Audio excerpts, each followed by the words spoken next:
Hi hello friends, ಸಖತ್ತಾಗಿ ಟೇಸ್ಟಿಯಾಗಿ ಸಿಂಪಲ್ಲಾಗಿ ವೆಜ್ ಪಲಾವ್ ಹೇಗೆ ಮಾಡೋದು ಅಂತ ನೋಡೋಣ ಬನ್ನಿ. ಪಲಾವ್ಗೆ ಮಸಾಲವನ್ನು ರುಬ್ಬಿಕೊಳ್ಳಲು ಒಂದು ಮಿಕ್ಸಿ ಜಾರಿಗೆ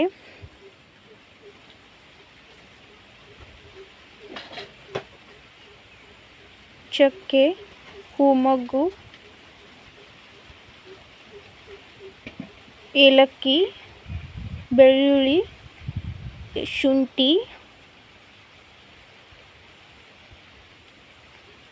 ಕಾಳುಮೆಣಸು, ಲವಂಗ, ಸೋಂಪು, ಹಸಿಮೆಣಸಿನ್ಕಾಯಿ, ಪುದೀನ ಸೊಪ್ಪು,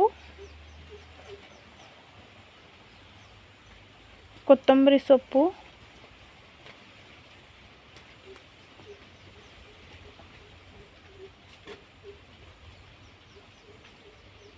ಸ್ವಲ್ಪ ಕಾಯಿ, ಸ್ವಲ್ಪ ಜೀರಿಗೆ ಎಲ್ಲವನ್ನು ಹಾಕಿಕೊಂಡು ಚೆನ್ನಾಗಿ ರುಬ್ಬಿಕೊಳ್ಳಬೇಕು. ನಂತರ ಒಂದು ಕುಕ್ಕರಿಗೆ ಸ್ವಲ್ಪ ಎಣ್ಣೆಯನ್ನು ಹಾಕಿಕೊಂಡು ಅದಕ್ಕೆ 1 ಸ್ಪೂನ್ ತುಪ್ಪವನ್ನು ಹಾಕಿಕೊಳ್ಳಬೇಕು. ಕಾದ ನಂತರ ಜೀರಿಗೆ, ಸಾಸಿವೆ ಹಾಕಿಕೊಂಡು ಚಟಾಪಟ ಅಂದಮೇಲೆ ಪಲಾವ್ ಎಲೆ, ಈರುಳ್ಳಿಯನ್ನು ಹಾಕಿಕೊಂಡು ಚೆನ್ನಾಗಿ ಫ್ರೈ ಆದ ಮೇಲೆ ಅದಕ್ಕೆ ಟೊಮೆಟೊವನ್ನು ಹಾಕಿಕೊಳ್ಳಬೇಕು. ನಂತರ ಬೀನ್ಸ್ ಹಾಕಿಕೊಳ್ಳಬೇಕು. ಕ್ಯಾರೆಟ್ ಹಾಕಿಕೊಂಡು ಫ್ರೈ ಆದ ಮೇಲೆ ಹಸಿ ಬಟಾಣಿಯನ್ನು ಹಾಕಿಕೊಳ್ಳಬೇಕು. ನಂತರ ಆಲೂಗೆಡ್ಡೆಯನ್ನು ಹಾಕಿಕೊಂಡ ನಂತರ ಸ್ವಲ್ಪ ಪುದೀನ ಸೊಪ್ಪನ್ನು ಆ್ಯಡ್ ಮಾಡಿಕೊಳ್ಬೇಕು. ನಂತರ ರುಬ್ಬಿಕೊಂಡ ಮಸಾಲೆಯನ್ನು ಅದಕ್ಕೆ ಹಾಕಿ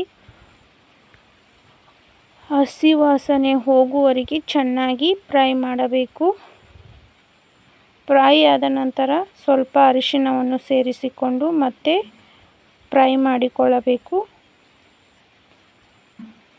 ಫ್ರೈ ಮಾಡಿಕೊಂಡ ನಂತರ ಅದಕ್ಕೆ ಮೊದಲೇ ತೊಳೆದಿಟ್ಟುಕೊಂಡ ಅಕ್ಕಿಯನ್ನು ಹಾಕಿಕೊಳ್ಳುತ್ತಿದ್ದೇನೆ. ಅಕ್ಕಿಯನ್ನು ತೆಗೆದುಕೊಂಡ ಅಳತೆಯಲ್ಲಿ ಎರಡರಷ್ಟು ನೀರನ್ನು ಸೇರಿಸಿಕೊಳ್ಳಬೇಕು.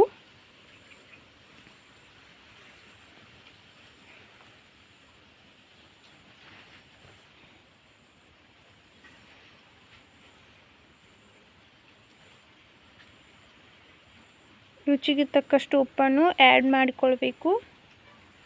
ನಂತರ ಅದಕ್ಕೆ ಕೊತ್ತಂಬರಿ ಸೊಪ್ಪನ್ನು, ನಿಂಬೆ ರಸವನ್ನು ಸೇರಿಸಿಕೊಂಡು 2ರಿಂದ 3 ವಿಜಲ್ ಕೂಗಿಸಿಕೊಂಡರೆ ಬಿಸಿ ಬಿಸಿ ಪಲಾವ್ ರೆಡಿ.